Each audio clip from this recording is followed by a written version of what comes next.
Hi, I'm Nancy Walsh, and I want to talk about intuition. I talked about it before, but I want to get into it a little bit more. How costly has it been for you to not follow your intuition, or when you don't follow your intuition? It can be very costly. Most of the time we kind of go, I wish I had gone ahead and followed that hunch. I had a recent situation where I normally do, but this time I let my logic get in the way. My mother, who lives far away and is about 92, I often call her in the evenings, but this one morning I had this really strong hit out of the blue to call her right then.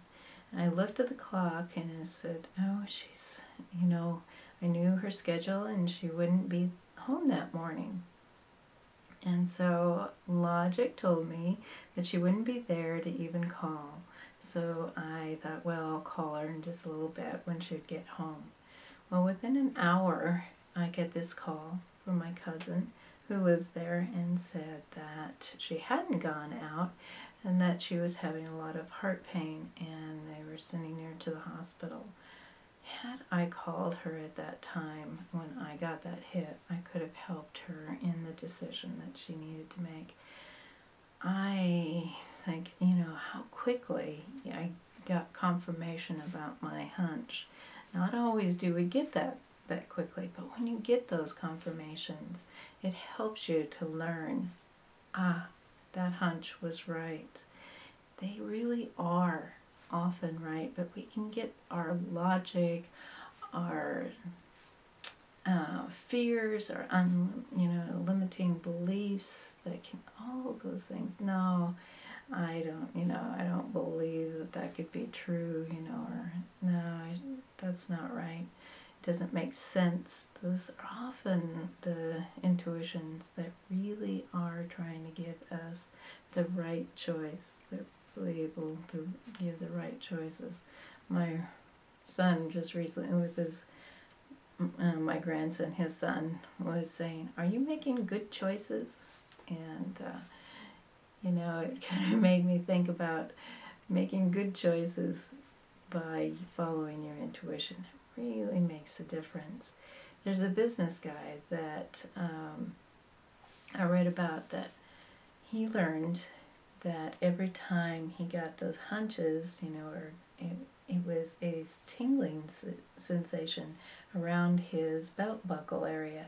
And every time he got that and he acted on it, whatever was going on at the time, that was a good decision for him. And often at some point he didn't make any really big decisions until he got that confirmation tingling, and he became very successful with following it.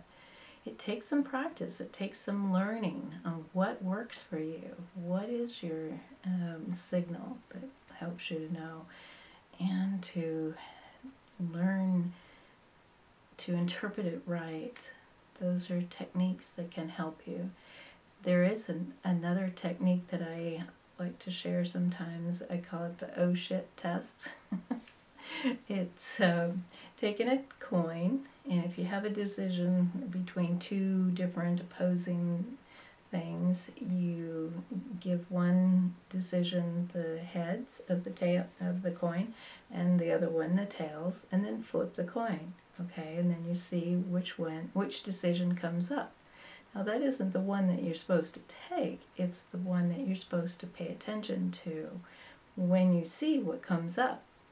If it's a feeling like, oh shit, that's not really the way I want it to do, that's a good warning system telling you that really isn't what you should be doing. Or at least to look at it, logic is important, but it shouldn't be the only thing that use to make decisions on. And, I really like helping people to figure out, to make decisions, especially in their business, in using their intuition. also helping with the angels to help you in making those decisions. In the next video, I'll go into more about how the angels work with intuition.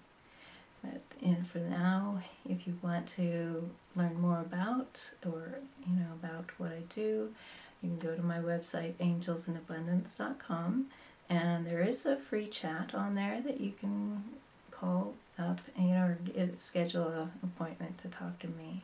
And I'd be really glad. I'd love to talk with you about it and tell you more of what I do. Thanks for watching, and wishing you very many good choices.